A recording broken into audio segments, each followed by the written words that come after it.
warahmatullahi wabarakatuh. Selamat pagi murid-murid. Apa kabar hari ini? Semoga kita selalu dalam keadaan sehat walafiat ya. Baiklah, hari ini kita akan belajar tentang makhluk hidup.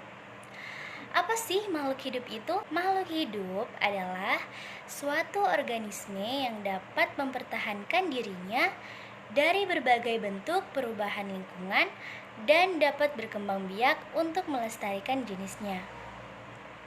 Apa saja sih makhluk hidup itu? Yang pertama ada manusia, tumbuhan, dan hewan. Setiap makhluk hidup memiliki ciri-ciri tertentu. Namun, sebagian besar makhluk hidup memiliki ciri-ciri yang sama, yaitu bergerak, bernafas, berkembang biak, tumbuh, makan, dan peka terhadap rangsangan. Selanjutnya, mari kita pelajari makhluk hidup di sekitar kita. Yang pertama, manusia. Manusia adalah makhluk yang sempurna diciptakan oleh Allah Subhanahu wa Ta'ala. Manusia adalah makhluk yang bermasyarakat, makhluk yang berbudaya, makhluk yang berbahasa, dan makhluk yang berbicara. Selanjutnya, hewan. Pernahkah adik-adik melihat hewan ini? Coba sebutkan namanya. Ya, benar sekali. Jadi, ini adalah seekor cicak. Ciri-ciri cicak adalah dapat bergerak dengan cara merayap di dinding. Kenapa sih cicak bisa merayap di dinding dan tidak jatuh? Karena di telapak kaki cicak terdapat perekat, sehingga cicak dapat berjalan di dinding tanpa jatuh. Dan cicak juga memerlukan makanan. Ada yang sudah tahu cicak biasanya makan apa? Ya, cicak memakan nyamuk. Cicak berkembang biak dengan cara bertelur. Selanjutnya, tumbuhan. Apakah tumbuhan juga makhluk hidup? Apakah dia bisa bergerak? Apakah dia bisa bernafas? Dan apakah dia bisa berkembang biak? Jawabannya tentu bisa. Tumbuhan bisa bergerak, bernafas, dan berkembang biak. Tumbuhan juga memerlukan makanan. Tumbuhan bisa bergerak karena dua hal. Yang pertama, karena adanya pengaruh dari luar. Yang kedua, yaitu karena dia bergerak sendiri. Yang terpengaruh dari luar biasanya jika terkena angin, dia bergerak.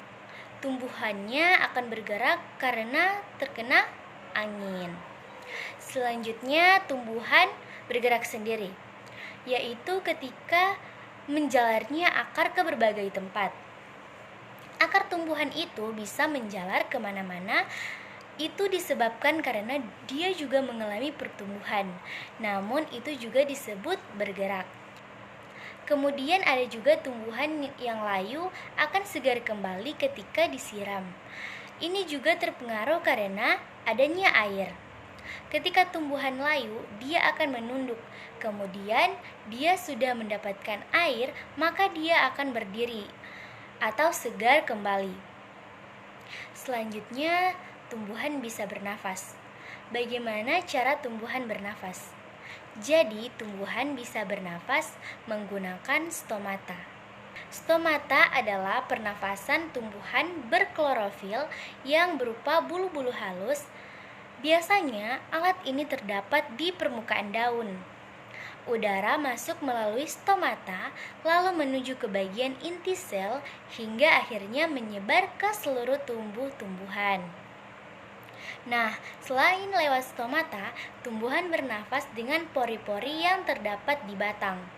Udara masuk melalui pori-pori tersebut. Kemudian, tumbuhan juga bisa berkembang biak. Cara tumbuhan berkembang biak itu seperti apa? Jadi, perkembangbiakan pada tumbuhan dibagi menjadi dua, yaitu perkembangan vegetatif dan perkembangan generatif. Perkembangbiakan tumbuhan secara vegetatif adalah cara untuk memperbanyak spesies tumbuhan tanpa adanya peleburan atau perkawinan, melainkan menggunakan bagian dari tubuh induknya. Sedangkan perkembangan tumbuhan secara generatif terjadi melalui perkawinan atau penyerbukan. Nah, sekarang sudah tahu kan apa itu makhluk hidup dan apa saja ciri-cirinya? Ibu harap semoga pembelajaran hari ini bisa bermanfaat untuk adik-adik. Baik, kita akhiri pertemuan kita pada hari ini. Tetap semangat. Wassalamualaikum warahmatullahi wabarakatuh.